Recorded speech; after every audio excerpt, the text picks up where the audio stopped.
এটি হচ্ছে পটুয়াখালীর আলিপুর মহিপুর মৎস্য বন্দর। পটুয়াখালী জেলার মধ্যে সবথেকে বড় মৎস্য বন্দর, যেখানে সাগর থেকে বিভিন্ন ধরনের সামুদ্রিক মাছ নিয়ে জেলেরা এই বন্দরে ফেরেন এবং পার্শ্ববর্তী যে ফিশ ল্যান্ডিং স্টেশন রয়েছে সেখানেই তার মাছ নামিয়ে থাকেন। গত কয়েকদিনের দুর্যোগপূর্ণ আবহাওয়ার কারণে কিন্তু পটুয়াখালীর এই আলিপুর মহিপুর মৎস্য বন্দরগুলোতে এখন মাছ ধরার ট্রলারগুলো সারিবদ্ধভাবে রয়েছে এবং জেলেরা অনেকটা অলস সময় পার করছেন এবং ঘাটে বসে তারা কেউ তাস খেলে, কেউ লুডো খেলে কিংবা মোবাইল দেখে তাদের সারাদিনের সময়টি পার করছেন। জেলেরা একটা বিষয় বলছেন যে বিগত কয়েক বছরের থেকে এবছর সাগর অনেক বেশি উত্তাল এবং দুর্যোগপূর্ণ আবহাওয়া বিরাজ করছে, যে কারণে তাদের ফিশিং টাইম শর্ট করে ছোট স্বল্প সময়ের ফিশিং করে তাদেরকে আবার বন্দরে ফিরে আসতে হচ্ছে। তবে এখনকার যে পরিস্থিতি, এখন দেখা যাচ্ছে 2 থেকে 3 দিন ফিশিং করেই তাদেরকে আবারও তীরে ফিরে আসতে হচ্ছে, যেহেতু সাগর অনেক বেশি উত্তাল থাকছে। ফলে তারা মাছ ধরা কিংবা সাগরের নিরাপদ জায়গায় অবস্থান করা তাদের পক্ষে সম্ভব হচ্ছে না।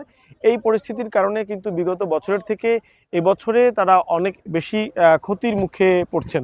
আমরা একটু তাদের সাথে কথা বলার চেষ্টা করি। নাই, মাছ একদম না। আমরা ওই আবহাওয়ার খবরের 3 দিন 4 দিন আগের থেকে আমরা মাছ পাইতেছি না, একটাই মাছ পাই না। আমরা মানে ডাল দিয়ে ভাত খাইতে হয়েছে, ওখানে যাই। আমাদের কলের মধ্যে নাই মাছ, জাল মারলে হয়েছে আমরা শুটিয়ে মারি জাল, সব একটা মাছ আসে না।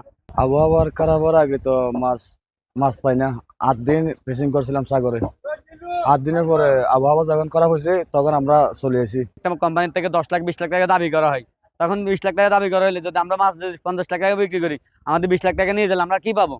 কিভাবে সংসার চালাবো, কিভাবে খাবো, ছেলে মেয়ে নিয়ে কিভাবে চলবো? এই মৎস্য বন্দর শুধুমাত্র যে পটুয়াখালীর এই অঞ্চলের জেলেরাই মাছ শিকার করে বা এখানে আশ্রয় নেয় তেমনটি নয়। দুর্যোগপূর্ণ আবহাওয়া সৃষ্টি হলে এই বন্দরে দেখা যায় যে আশপাশের চট্টগ্রাম, কক্সবাজার থেকে ওই অঞ্চলের জেলেরাও, নোয়াখালী এই অঞ্চলের জেলেরাও এখানে অবস্থান তারা নেয় এবং এর ফলে হচ্ছে যে এটি একমাত্র নিরাপদ একটা পোতাশ্রয় এবং এখানে জেলেরা আশ্রয় নিয়ে তারা এখানে অবস্থান করেন দুর্যোগকালীন সময়। এবং আবহাওয়া ভালো হলে এখান থেকেই তাদের পরবর্তী ফিশিংয়ের জন্য প্রয়োজনীয় রসদ সংগ্রহ করে আবারও তারা সাগরে ফিরে যাবেন।